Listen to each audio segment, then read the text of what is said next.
Welcome to State of the Offense, your best source for unbiased fantasy football coverage for your favorite team's offense, the Cincinnati Bengals.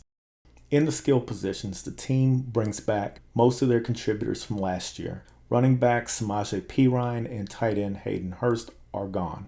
The Bengals drafted former Illinois running back Chase Brown to replace Perine and signed former Viking Irv Smith to replace Hurst. On the offensive line, the Bengals will bring back all of their main starters from last year. Orlando Brown was signed away from Kansas City in free agency. He is expected to be the starter at left tackle. Last year in Kansas City, Brown played in all 17 games with a 99% snap share and he graded at an 81. His 81 grade places him at number 17 for projected starting left tackles. In his rookie season, left guard Cordell Volson played in all 16 games with a 100% snap share. He was a fourth-round draft pick from North Dakota State, so the Bengals did very well to find a day one starter that late in the draft. He graded at a 69, which puts him in a range between the 23rd and 25th projected starting left guards in the league.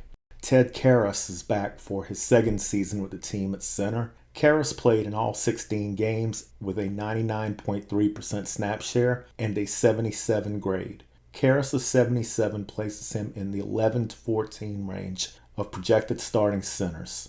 Alex Kappa, like Karras, is in his second season with the team and comes back at right guard. Kappa was the Bengals' second best lineman in 2022 with an 81 grade. He played in all 16 games, but in Week 18 he suffered an ankle injury that kept him out of the playoffs.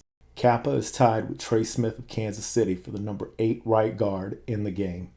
Last year's starting right tackle La'el Collins suffered an ACL and MCL tear in Week 16. Recent news reports indicate that Collins is ahead of schedule in his recovery, but he is on the PUP list right now. In 2022, Collins was the Bengals' top offensive lineman with an 82 grade. He played in 15 games and he had a 91.4% snap share. His 82 grade places him in the 7 to 9 range of right tackles. Last year's left tackle, Jonah Williams, is currently listed at the top of the depth chart at right tackle. He suffered a dislocated kneecap in the first playoff game. He played the entire regular season with a 99.3% snap share. Williams graded at a 78, which would place him in the 11 to 13 range of projected starting right tackles. Williams is in a contract year, and he is healthy going into camp. The Bengals' offensive line held up well until Week 16, and then they lost 3 starters on the way to the AFC Championship game. The 3 late-season fill-ins are all back to provide depth.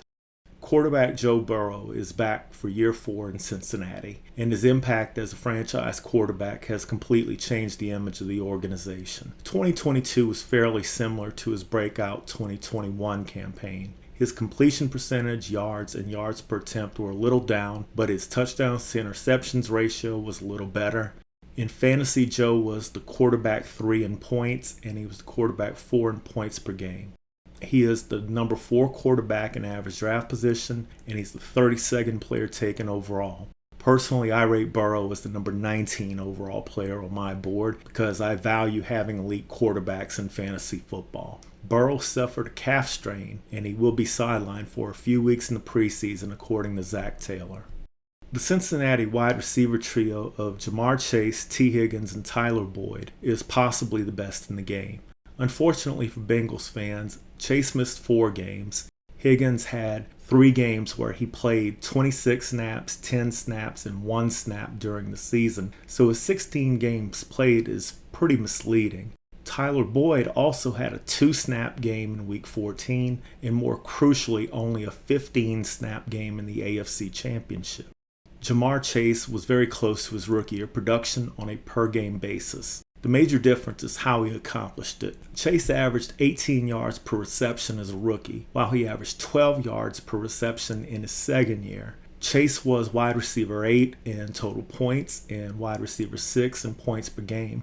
Not bad for a guy who dealt with injuries. Chase's ADP is the wide receiver 2 and the 3rd player overall. I personally rate Chase as my number 7 overall player. T. Higgins' numbers from 2021 to 2022 were almost identical. T was wide receiver 20 in points and points per game. He is currently the wide receiver 12 drafted at the 28th spot overall. Consistency is very important in fantasy lineups, and Higgins is a very consistent wide receiver. I believe that wide receiver 12, pick 28, is a ceiling pick rather than a value pick, though. I rate Higgins as my 44th overall player.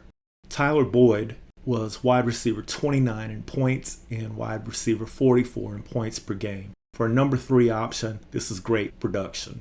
Boyd is getting drafted in the 11th round as the wide receiver 59 at pick 132. I rate Boyd as the 158th overall player, but I feel that he can exceed his draft position. If you like Boyd, draft him and use him as a good fill-in when injuries hit. The tight end position will see another new starter this year as the Bengals signed former Minnesota Viking Irv Smith Jr. to a 1-year deal. Smith is a highly talented player, but he has not been able to stay on the field enough to prove it. In 4 seasons, Smith has only played 37 career games. He has only played 8 games in the last 2 years. Smith was tight end 42 last season in total points and tight end 29 in points per game. He is getting a bit of a bump in draft position as a tight end 22 in the 14th round because of Joe Burrow. I don't view Smith as a draftable fantasy player at this point. After a resurgence in 2021, Mixon's rushing numbers dropped, but career highs in his receiving numbers allowed Mixon to finish as the running back 12 in points and the running back 9 in points per game in PPR scoring league. He is the running back 15 drafted at the 36th spot as a late 3rd rounder. I rate Mixon as the 40th overall player. With Samaje Perine going to Denver, the Bengals are not as deep as they have been at the position. 5th round draft pick Chase Brown from Illinois is projected number 2 running back right now. So if Mixon is healthy, he may get more opportunities to produce more fantasy points in 2023 than he did last year.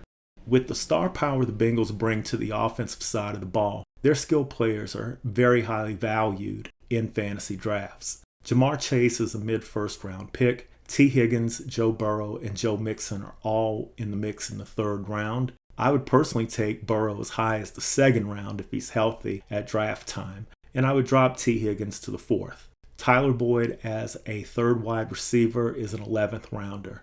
The ceiling for this team always seems to be tied to the offensive line. When the Bengals' offensive line is healthy, Joe Burrow can pick apart defenses with ease. When he is pressured, the Bengals fall short of their talent level. If between Orlando Brown, Jonah Williams, and La'el Collins, the Bengals can get 2 quality starts per game for the whole season, the Bengals will be very prolific and score plenty of fantasy points. The Bengals were probably denied another Super Bowl appearance due to their injury troubles in the playoffs. The defense has to replace some important contributors in the secondary, but even if the defense falls off a little, better health with the offense still gives the Bengals an above-average chance to win the Super Bowl. If you like today's coverage of the Cincinnati Bengals offense, please hit the like button and subscribe to the channel.